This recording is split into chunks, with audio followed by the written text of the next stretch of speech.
Temui Lukas NMB, Firly dan tim KPK disebut akan klarifikasi soal uang 1 miliar rupiah. Kuasa hukum Gubernur Papua Lukas NMB, Stefanus Roy Rening, menyebut penyidik Komisi Pemberantasan Korupsi dijadwalkan melakukan pemeriksaan terhadap kliennya di Jayapura pada Kamis 3 November 2022.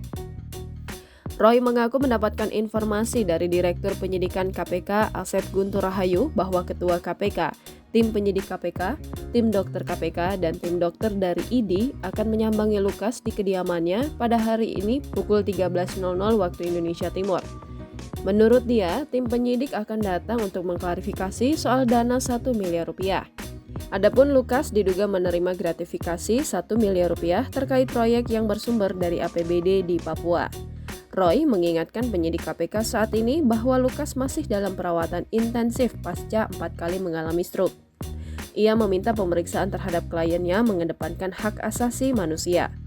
Menurut dia, saat Lukas menjalani pemeriksaan oleh 3 dokter spesialis dari Rumah Sakit Mount Elizabeth, Singapura, pada Minggu 30 Oktober 2022 kemarin, tensi darahnya tinggi.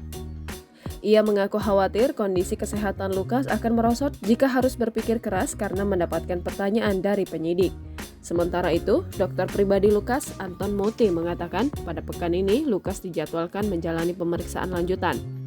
Kliennya disebut harus menjalani perawatan rutin setiap hari dan diobservasi oleh masing-masing bidang, yakni jantung, ginjal, dan saraf.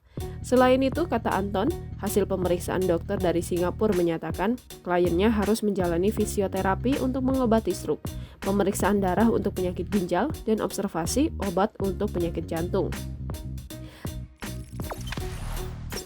Jangan lupa subscribe, share, komen, dan like ya!